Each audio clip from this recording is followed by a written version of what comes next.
Welcome. Let me remind you that we were discussing determination of the Hubble parameter, and for that you need to measure distances and redshifts independently. And for this we use the cosmic ladder, and it is necessary to go beyond 30 megaparsecs. That is the point that we had made in the last lecture. And at these distances it is not possible to look for individual stars in galaxies. C-feed variables will not work. One has to use individual galaxy properties, and we were discussing correlations between galaxy properties and the luminosity or diameter, so that you can use the angular diameter distance or the luminosity distance measurements. Okay. And we discussed about the correlations that exist between, for example, the luminosity, the central brightness, surface brightness, and the velocity dispersion for elliptical galaxies. And for spiral galaxies we have the Tully-Fisher relation, which is a relation between the rotational velocity, which you can measure, and the luminosity, which you cannot directly measure. So if you can measure the rotational velocity either in optical or 21 centimeter or in infrared, you can then determine the luminosity. Okay, so this is the basic idea.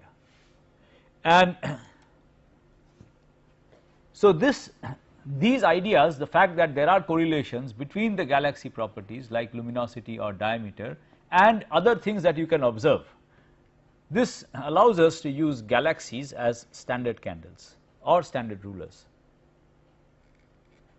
The problem is that there is a 20% scatter in these relations. So these relations are not precise. There is a 20% uncertainty, which you do not want in your Hubble parameter. Okay, so this uncertainty in the distance is also going to be of the order of 20%, and it is not very useful to use these methods for individual galaxies. If you want to determine Hubble parameter, it is not very useful, because the Hubble parameter will have large uncertainties.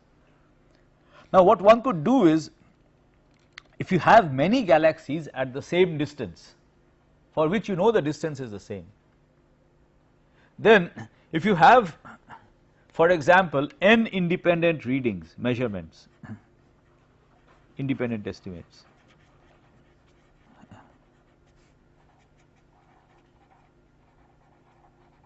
then the error will go down as 1 by root n. This is a well known thing. Okay, if I combine two measurements, the error goes down as 1 by root 2. The variance adds, okay, and then it gets divided by 2, the whole thing. Okay, so the variance adds up and the signal also adds up. So the signal to noise ratio will increase as a factor of root 2. And this is the basic idea. So if you have many independent estimates of galaxies which are at the same distance, so you have many independent estimates of the same distance, you can then use these to reduce the error from 20% to lower. And this is possible because there are certain objects which are called clusters of galaxies, which are very important in their own right also. So this shows you an image of a cluster of galaxies, and a cluster is a part of space where you have many galaxies located close together, and these galaxies are physically bound, so they are gravitationally bound. Okay, so this shows you an image of a cluster. You can see that these extended things over here, they are all galaxies, here, here, here, they are all individual galaxies. Okay, so the way we imagine a cluster is a collection of galaxies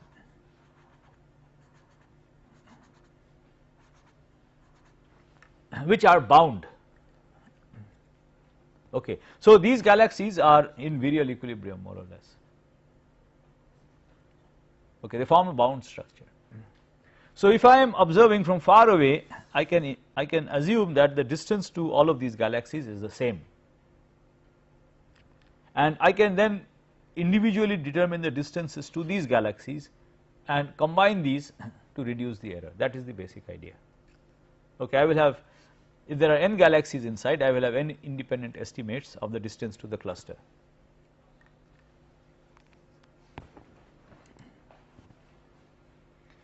So there are, Virgo cluster is the nearest cluster. It is a cluster of moderate richness, so it does not have very many galaxies. Okay, it's a so clusters of galaxies have been classified of varying, being of different richness classes, and Virgo is a moderate, modest richness. Okay, and it is not, it is still collapsing, so it is not fully bound as yet. The thing, there are, it is still in the process of being formed. Okay, not a, so this is the Virgo cluster, and Coma cluster is the nearest cluster which is of in the high richness class. Okay, so Coma cluster, let us start our discussion with Coma cluster. Coma cluster is at a redshift of 0.024, so which is sufficiently far for us to determine H naught. We saw that the errors will be less than 10% if the distance is greater than 0.01. So this definitely satisfies that criteria. The Coma cluster is at a redshift of 0.024, and one could use the dn sigma relation to get the angular diameter distance of both the Virgo and the Coma cluster. Okay, but the dn sigma relation itself is not calibrated, in the sense that we know that there is a relation between dn and sigma. You can measure the sigmas, infer the dn, but we do not know what the relation, that there will be some unknown.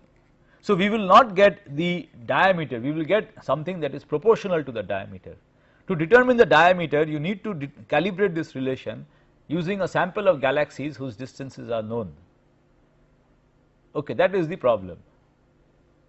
So this relation is not calibrated. We find that there is a relation between the angular diameter and the between the diameter of the galaxy and the velocity dispersion, but the distance, this relation is not calibrated.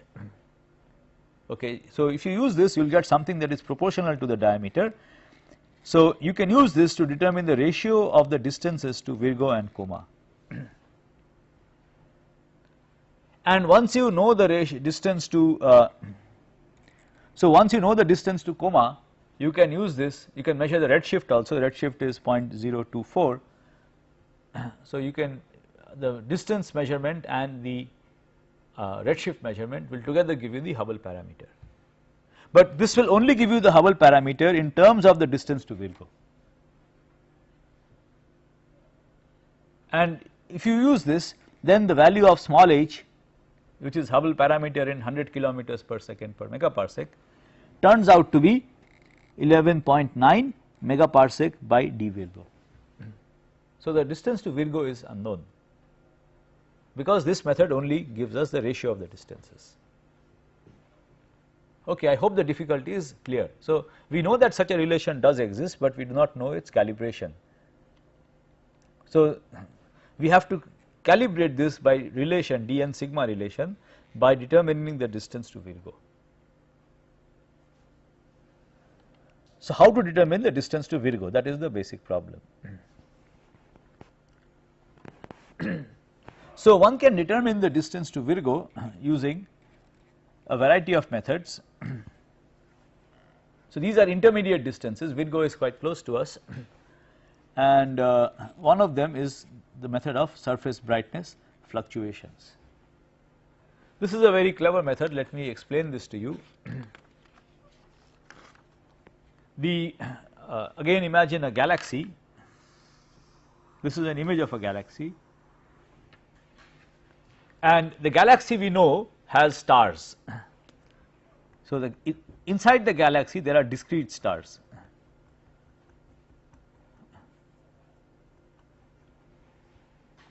And the light that we receive from a galaxy is from these discrete stars. Now when I measure the specific intensity from the galaxy, what we do is we will measure the light coming from an angle, solid angle, delta omega. So this will be the flux from a solid angle delta omega. This will give me the specific intensity.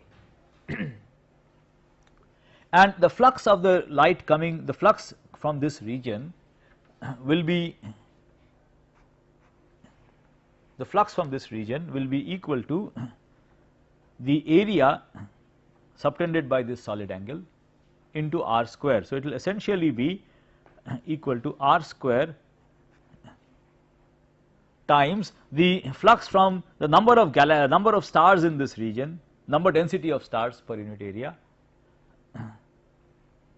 into the flux from individual stars, let us call that f. Now, you see the specific intensity from this therefore comes from discrete points,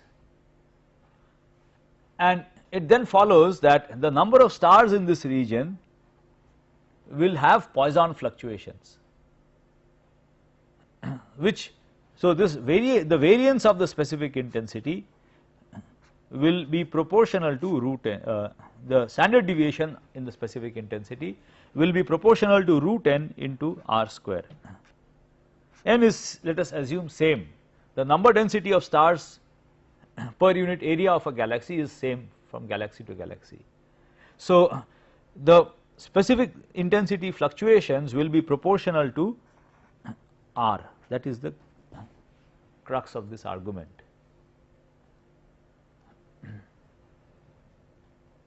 Or the relative variance in the specific intensity, that is delta I by I, will scale as 1 by r. Okay. Because the further away the galaxy is, more stars I will have in the same solid angle, and more the stars. See, if it were a continuum of stars, there would be no fluctuations at all. The fluctuations come because it is discrete. So, if I put the same area here, I will get a different number of stars, the number will not be exactly the same. If I put another same area here, the number will have fluctuations. These fluctuations are there because the stars are discrete.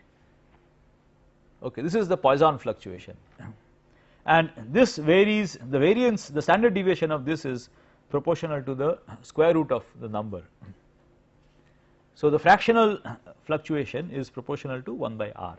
So, if you can measure the surface brightness fluctuations, these will vary as 1 by the angular diameter distance, that is the basic point. So, you can use this to determine the angular diameter distances to different galaxies. This is one method that can be used. Okay. You cannot use this method very far away because the galaxy becomes too small. The second method is that you can use planetary nebula. We have learned what planetary nebula are.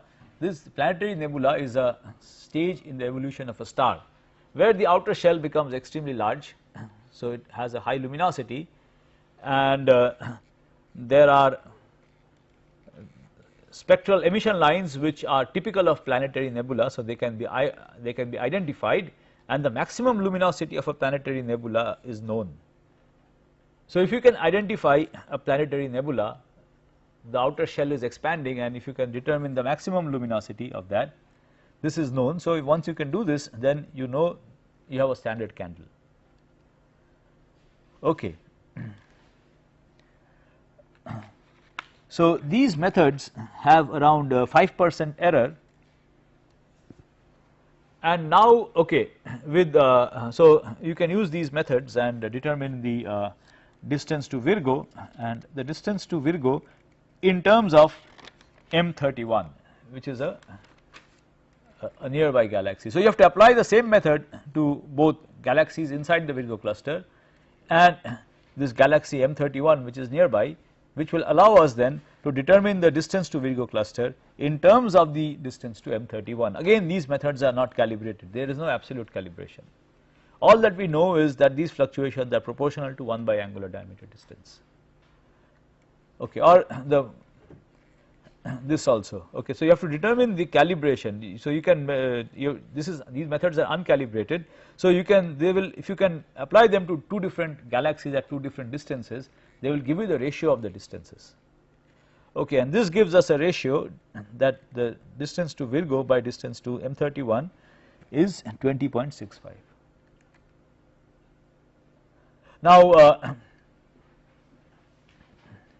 once you have reached M31, you can then use this C-feed variables to determine the ratio of the distance to between M31 and the Large Magellanic Cloud, and this comes out to be 15.28 plus minus 3%. And the distance to LMC can be determined from a variety of methods. The most accurate of these is from the supernova which was seen there recently, 1987A, and these methods, or you could use the C-feed variables stars again to determine the distance to LMC, and if you can determine the open cluster, apply the open cluster fitting or some such thing to LMC, then you have a calibration of the C-feed period luminosity relation. Okay, so finally you are led to a value of the Hubble parameter from this, which is 74 kilometers per second per megaparsec plus minus 8%. Okay, well, around 70, and these there are other methods which I shall not be discussing, which also yield value of around 70 kilometers per second per megaparsec. So H has a value of around 0.7. Okay. So this picture is a modern Hubble diagram. The picture I had showed you right at the start, distance versus redshift or distance versus velocity, is what is called a Hubble diagram. This is a modern Hubble diagram, and this has a variety of data which has gone into this. Okay, so let me tell you what these data are. So first you have the Tully-Fisher relation, which are shown in red. You have the fundamental plane for elliptical galaxies, which are shown in blue, and you have the surface brightness fluctuations, which are there at lower redshifts, shown in this violet color, purple color, and finally there is something which I have not talked about, which are the supernova 1A, which are shown in green, and the supernova 1A go to very large distances or redshifts. So the things that we were talking about till now, redshift of 0.02 is around 60 megaparsec, 0.024 will be around 75 megaparsec. Okay, so that is somewhere within 100. If you go beyond 100 distance, which is beyond a redshift of 0.02, beyond the coma cluster, none of the earlier methods work. The method which gives good results beyond those distances, beyond 100 megaparsec, is based on supernova 1A. So let me now embark upon this. So we have already learned about supernova. This is an explosion, and they can even be identified in distant galaxies. Why? Well, a galaxy has a luminosity of the order of 4 into 10 to the power 37 watts. This is easy to estimate. You know the number of stars in a galaxy, 10 to the power 11, and you know the luminosity of a single star, 4 into 10 to the power 26 watts. So you multiply these two and you find the typical luminosity of a galaxy. It is in this range, 4 into 10 to the power 37 watts. The luminosity of a supernova can be comparable to that of the entire galaxy when the supernova goes off. So they are easy to identify. Okay, and so you can identify them even in distant galaxies. That is the key point. Okay, so this shows you two images of the sky. The image on the left, the image over here, is before the supernova went off. You do not see anything, any source in that part of the sky. And after the supernova went off, you see a very faint source over here. Okay, So without the supernova the galaxy is too faint to be seen, but the supernova is so bright that it makes the galaxy visible in the image. Okay, so you can you have one identification of a supernova here. This shows you another image of a supernova here. It's so bright. Okay, and we are particularly interested in a type of supernova which is called 1A. Okay. Before we go into this discussion of supernova, let me just briefly remind you that we had talked about magnitudes and we had talked about absolute magnitudes. Absolute magnitude is the magnitude that an object will have if you place it at a distance of 10 parsecs. Okay, and so if you know the distance, it is possible, if you know the apparent magnitude and the absolute magnitude to an object, you can determine the distance. That is, if you know the luminosity and the flux, you can determine the distance. Well, in terms of magnitudes, the difference m minus capital M is called the distance modulus, and it is related to the distance as 5 log the distance in units of 10 parsec. Okay, and all these supernova observations are discussed in terms of this distance modulus. Basically, cosmological observations are largely discussed in terms of distance modulus. There is a point which you have to remember, which I have not mentioned till now. This is called the K correction. If you are dealing, for example, with galaxies, it is necessary to apply something more called the K correction. What is the K correction? The K correction accounts for the following fact. When I look at a galaxy at an observed frequency, so I am doing my observation at this frequency, I am actually probing the galaxy at another frequency which is nu into 1 plus z, because in the rest frame of the galaxy the light was emitted at a different frequency. Now you have to remember that when we talk about the luminosity of the galaxy and the apparent magnitude, the luminosity will usually be in the same frequency as that I am carrying out my observation. So I am comparing here the apparent magnitude at a frequency with the luminosity at the same frequency. But what I am observing is not the luminosity at that frequency, I am observing the luminosity at a different frequency. It gets redshifted. So this has to be accounted for by this, and that is accounted for through this factor called the K correction. Okay, so K corrections are usually calculated assuming that the galaxy has a spectrum which is a power law. So they will make a model for the galaxy, something which is typical of galaxies, and then you can get a K correction. So it will correct for the fact that you are comparing the luminosity at a different frequency with the magnitude flux at a different frequency. Okay, we have discussed all of this. So that is the point. The distance modulus gives us quantifies the distance in some logarithmic unit. Okay, now what are supernova? Let me again briefly remind you of this. So they in the evolution of massive stars, and we have already learned about this when we were discussing stellar evolution.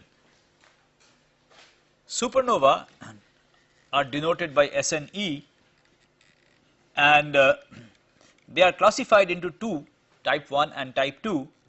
The type 2 supernova have hydrogen absorption lines, they are called SNE2.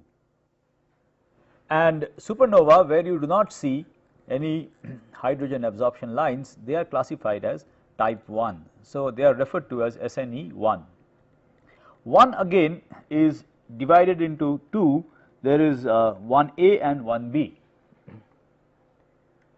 Now supernova of type 1A is of particular interest in cosmology, and we have already learned that these supernova are white dwarfs which are in binary orbit around a star. So there is a binary system where one of the stars has already evolved into a white dwarf, the other is still in the main sequence, the smaller star is still in the main sequence, and the white dwarf obviously is below the Chandrasekhar limit. it starts to accrete matter from the other star, and as a consequence it crosses the Chandrasekhar limit, and once it crosses the Chandrasekhar limit, the degeneracy pressure is not sufficient to support the star, so it collapses and you have a supernova. This is a supernova of type 1a. This is what is seen as a supernova of type 1a, and these are old stars because both the stars are pretty old because one of them has already become a white dwarf. So these are found in both ellipticals and spiral galaxies. I have mentioned earlier that ellipticals have old stars only. Spirals have gas, so star formation is taking place and you find a mixture of young stars and old stars in spirals. Well, old stars are there both in ellipticals and spirals, so you can see supernova of type 1a both in ellipticals and spirals, and their properties are quite uniform across the entire supernova 1 sample. That is the crucial point. We would like to use them as standard candles, and they have a characteristic rise. So if there is the light curve is, if you look at the flux coming as a function of time, that is what is called the light curve, and the light curve shows a characteristic rise to a maximum luminosity, and then it falls off, and the whole thing occurs over a period of around 30 days. Okay. So this is a supernova of type 1a. This is a picture which shows you a galaxy NGC 4526, which has a supernova. The supernova is 1994D, that is the name given to the supernova. It occurred in the year 1994, and this is a supernova, and this is a supernova of type 1a. It is an image of a supernova of type 1a. You know it is a supernova of type 1a by looking at the spectrum. And these are the light curves of this supernova in different bands. We have already learned about the photometric bands. So these are the light curves in the U band, B band, V band, etc. So you see that there is a rise in the flux, and then the flux falls off, and this whole thing is of the order of several days, few tens of days. Now the question is, how do we use these as standard candles? Because for getting estimates of distances we need standard candles. If you have a standard candle and you can measure the flux, then you know the distance. Okay. So if you use the maximum luminosity, one idea is to use the maximum luminosity, the peak luminosity of the supernova. Well, if you do this, it is not a very good standard candle because there is a considerable amount of scatter in the maximum luminosity. So if the distance that you infer will not be correct, because the luminosity itself is not the same for all the, so maximum luminosity is not the same across the entire sample. Well, let me show you the light curve shapes. Well, the way people address this problem is to consider not only the maximum luminosity, but to consider the entire light curve. So this picture shows you the light curve for many supernova of different luminosities. A question that will arise is, how do we know the luminosity of a supernova? You can only measure the flux. To do this, you need to find supernova in galaxies whose distances can be determined by some other method. Right? You measure the flux, so you need to find galaxies in supernova whose distances can be determined by some other method. For example, galaxies where you also have Cepheid variable stars. So you can independently get the distance to the galaxy, take the measured flux and convert that to luminosity. Okay, so this is how you will calibrate your distance, the luminosities. So suppose you have done that and you have these supernova in galaxies whose distances are known. This shows you the light curve of several such supernova. The point to note is that the maximum luminosity is related to the shape of the curve. the shape of the curve shows a systematic behavior. There is a correlation between the shape of the curve and the luminosity. The ones which correspond to more luminous supernova, the rate at which the light curve falls off is slower, whereas the ones which correspond to fainter ones, fainter supernova, their light curve falls off faster. So it has been found that this, okay, so the shape of the curve is correlated with the luminosity, and the shape can be determined irrespective of the distance, because the shape will not change where you put the galaxy. Okay, you can measure the flux and determine the shape of the light curve. If you know the shape of the light curve, you can tell what luminosity, what is the luminosity, the peak luminosity of the supernova. Okay, people found that such a correlation does hold. And the basic idea is that you do this, so you look at the shape and use the shape to determine the peak luminosity, and this shows you a Hubble diagram which has been determined based on these luminosities. Okay, and you see that this is a Hubble diagram at low redshifts. The redshift, the maximum redshift in this diagram is 0.2. So at low redshifts you expect the distance to scale linearly with the redshift, and if provided the distances have been estimated correctly. Right. So here these are distances which have been estimated. So here the distances have been estimated based on the observed fluxes. You have supernova, you observe the supernova shape, you infer the luminosity based on the of the supernova, the peak luminosity of the supernova based on the shape, you measure the flux, so you know the distance, and that distance here is plotted against the redshift. If my luminosity estimates are correct, then they will lie on a straight line, which is what we see over here. Right. So this indicates that the correlation that I mentioned works. Okay, and not only does it work, so this is a compilation of data by several people.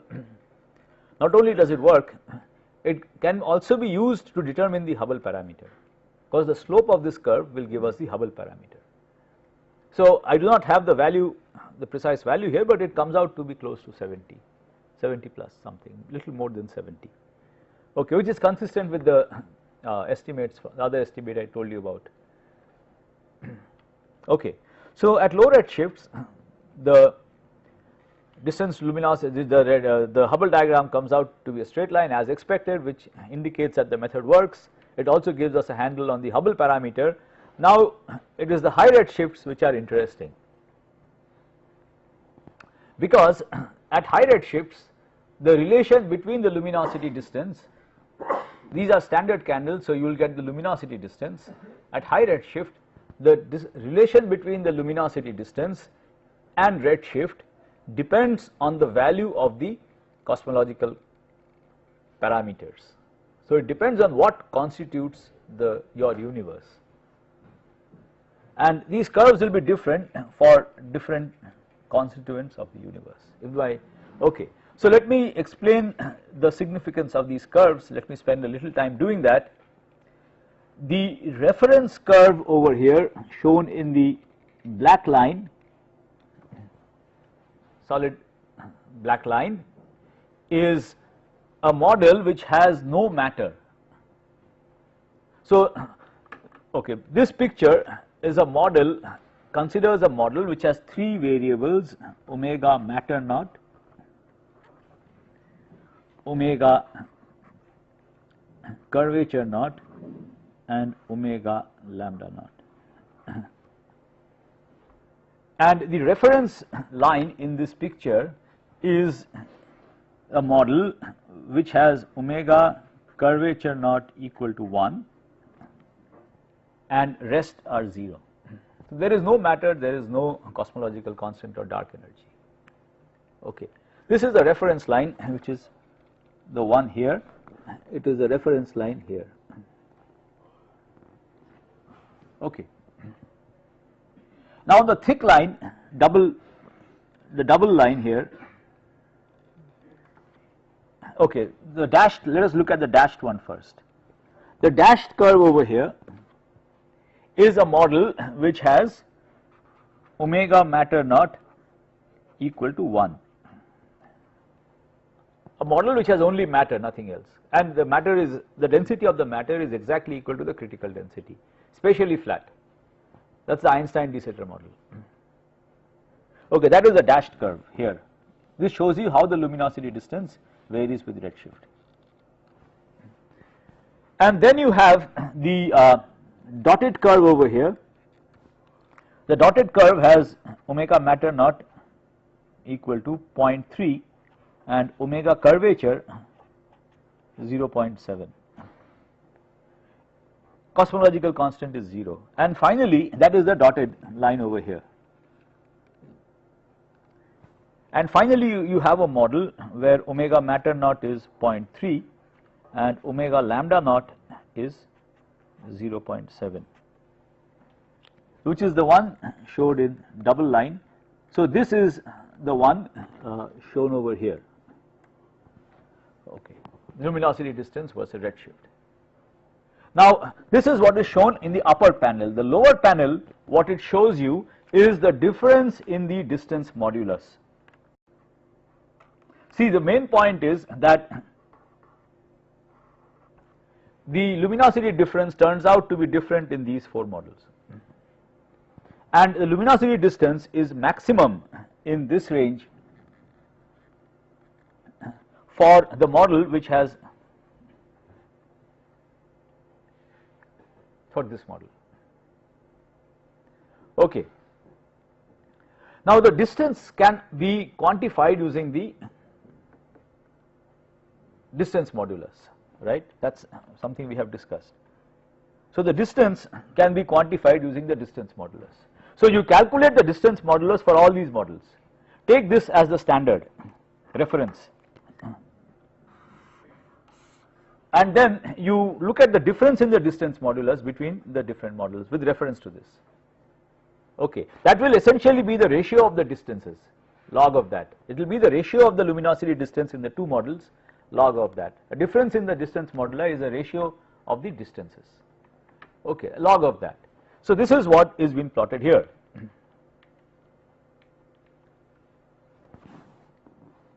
Fine. So let us look at the data now. So this shows you the data at high, including high redshift. Okay, this is as of 2003. So the data extends up to a redshift of more than 1, somewhat more than 1, between less than 1, sorry, it does not go more than 1, it goes to a value quite just above 0.1, where these different, you see the different curves start to differ somewhere. This is a different scale altogether, this is a logarithmic scale. Okay, so the differences are going to be extremely small at redshift of around 0.1, but if you have more data which go up to a redshift of 1, then you can discriminate between the different models which are shown over here. And if you plot them, it is, the differences are more noticeable if you plot the curves in terms of the difference in distance moduli. If you plot the curves in terms of difference in of the difference moduli, that is the data is more clearer. Now here you see the error bars are extremely large because you have taken individual supernova, and the distance estimate to an individual supernova is not very, has large errors in it. The large error comes in the scatter of this relation. So we can predict the peak luminosity from the shape, but there will be an uncertainty which gets reflected in the uncertainty in the distance modulus. Okay, but if you bin these data, okay, so you can bin these data and look at the median data.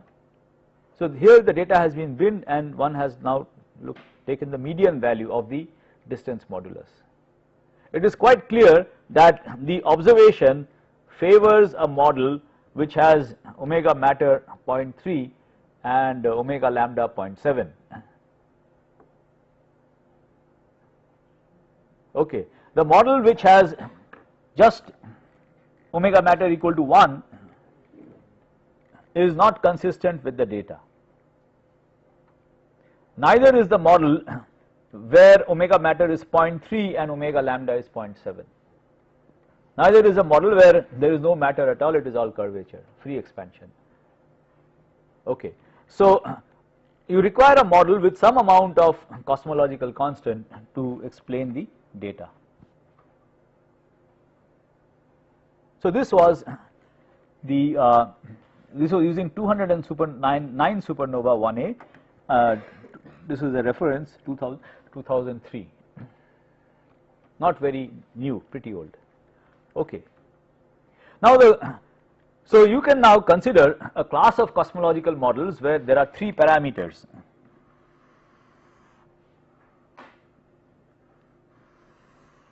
You see the Hubble parameter does not come into this picture at all because you are looking at the difference of distance moduli. So the Hubble parameter will cancel out. You are looking at the ratio of distances. Hubble parameter does not come in the picture. So you can, suppose we consider a model with 3 parameters for my cosmology. Okay. Then these observations, fitting my model to the data in these observations, I can put constraints on the model parameters. How can I put constraints on the model parameters? There are 3 parameters in my model: the amount of matter at present, the amount of curvature at present, the amount of cosmological constant at present. The sum of these 3 should be 1. So it is quite clear that any 2 of them will do. So the 2 which have been shown here are this and this. Okay, and these can take any value as shown in this figure.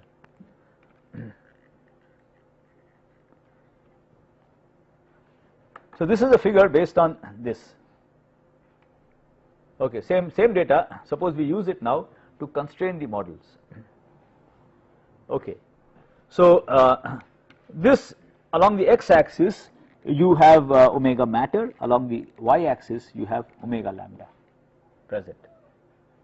Okay, and if you want the universe to be spatially flat, then omega curvature should be 0. The sum of these 2 should be 1, which is the solid line over here.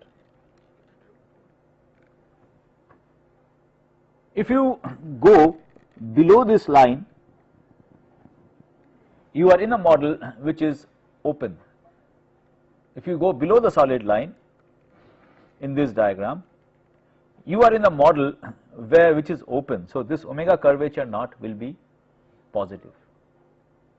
If you go above this line, you are in a model where omega curvature naught is negative. So the curvature is omega curvature naught is negative, so the space is closed. Okay, k is 1 in my metric. Fine.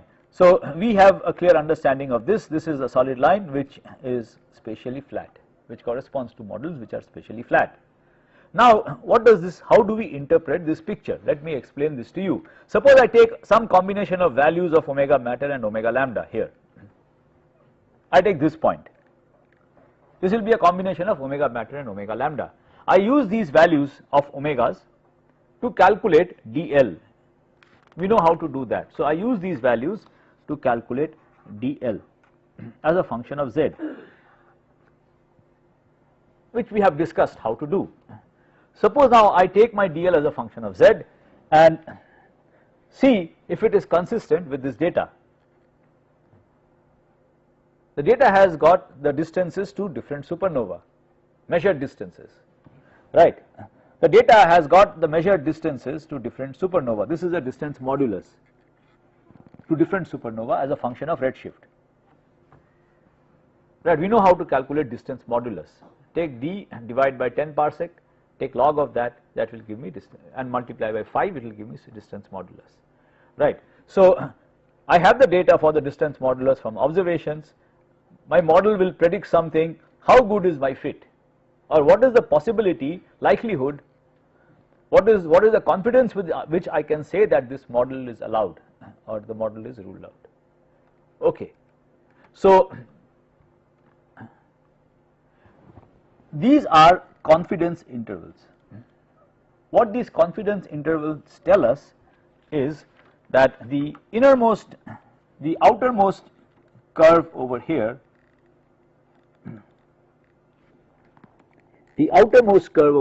says that there is 99.7% probability with 99.7% confidence I can say that the values of omega matter and omega lambda in my universe lie within this range. Okay. Essentially, if I take a value outside this, it will not be able to fit this data. The shape of the difference in distance moduli curve will be quite different. Okay, these are so confidence intervals basically. Okay, so how you calculate them is you take a model and look at compare the predicted DL versus Z against the measured DL versus Z and see how good is the fit. From the goodness of fit you can come to a confidence interval. So with 99.7% confidence you can say that my universe has values of omega matter and omega lambda inside this range. Okay. With 95% confidence you can say that it is within a smaller range over here, and with 68% confidence you can say that it should lie within this. Okay, so 95, that is percent, and 68%. If my errors are Gaussian random if my errors are Gaussian, then this corresponds to 1 sigma, this corresponds to 2 sigma, this corresponds to 3 sigma. Sorry, 3 sigma and 5 sigma.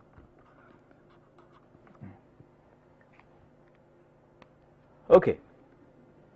So you see, what we learn from this is that the supernova observations can play a very important role in determining what is the cosmological model that describes our universe. That is the crucial crux of the whole discussion. Okay, and all of these models, okay, this is the same curve from some other data. So again you see this is the 68% confidence level, confidence region, the 95% confidence region, and the 99.7% confidence region in a curve of in the space of omega matter and omega lambda. And the solid line is the region where the universe is spatially flat. The point to note over here is that the supernova observations indicate with a reasonably good level of confidence that the omega lambda has to be there. So my universe, they indicate with a reasonable level of confidence that our universe has something which has got a matter component at present which has got negative pressure. Okay, how does this? So let me just briefly discuss this once more. We have learned that the basic equation in cosmology is this.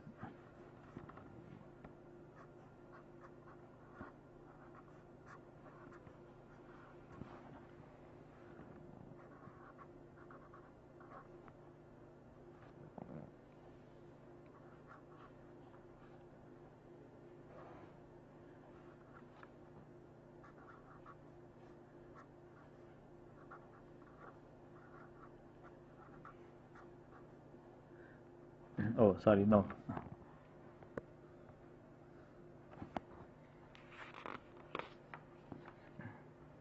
So suppose we have a model which has got matter and cosmological constant, then or various components, then the equation is that this is equal to minus h naught square by 2 sum of the contribution from each component 1 plus 3 Wi into omega I naught into a to the power minus 2 minus 3 Wi.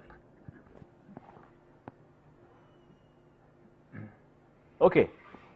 Now, right.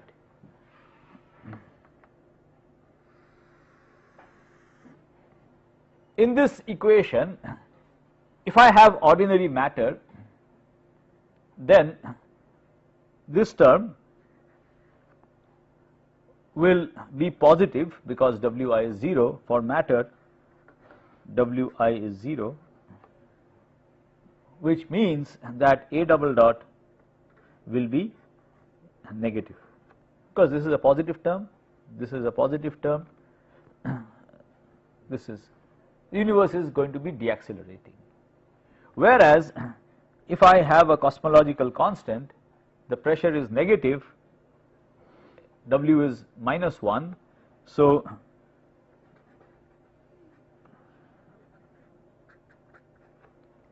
this is going to be -2, so it is going to make a contribution which will, this term will be negative, so that will make a contribution, A double dot is greater than 0. Okay, that is the crux of the whole thing. Now what happens if my universe, how is it different if my universe is accelerating or deaccelerating? That is the next thing. If my universe is deaccelerating, then whereas if my universe is accelerating, the distances are smaller in this model as compared to a model where my universe is accelerating. Okay, given the redshift, same redshift, my distances are smaller in this model. dl is smaller in this model, and dl is larger relatively in this model, which is accelerating. That is quite intuitively quite clear. Okay. So the luminosity distance for the same redshift, the luminosity distance is smaller if the universe is deaccelerating, it is larger if the universe is accelerating. Observations show that if I assume this model, a model which has only, where there is only matter, the matter that I see or some dark matter is the only thing that is there in the universe, if I take such a model and I use this, then I know the luminosity of the supernova, I can predict the flux.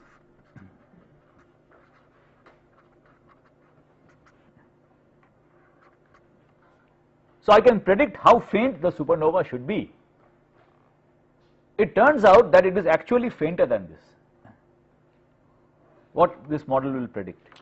The supernova turn out to be fainter than what this model predicts. So you have to somehow make the distances larger. And the only way you can make the distances larger is to by making the universe accelerate. Okay, so this is what leads us to a picture where the universe is now undergoing a phase of expansion where it is accelerating.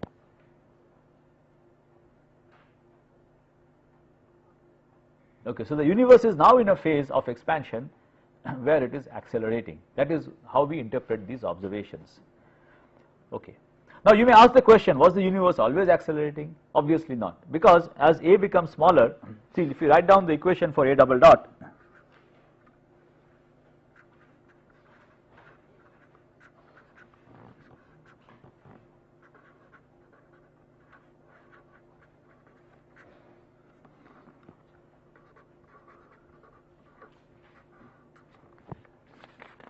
if I write this down for a model which has omega matter and omega lambda naught, this is what we get. The curvature does not make any contribution here, it is just the constant of integration when I integrate this. Right, so let us just look at this equation. This equation will, the universe will deaccelerate when this term dominates, and it will accelerate when this term dominates. Okay.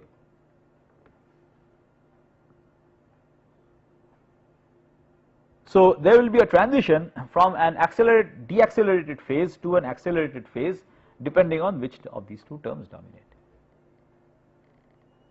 Okay. So let me stop the discussion here and resume in the next lecture. Time has run out, so let me stop here.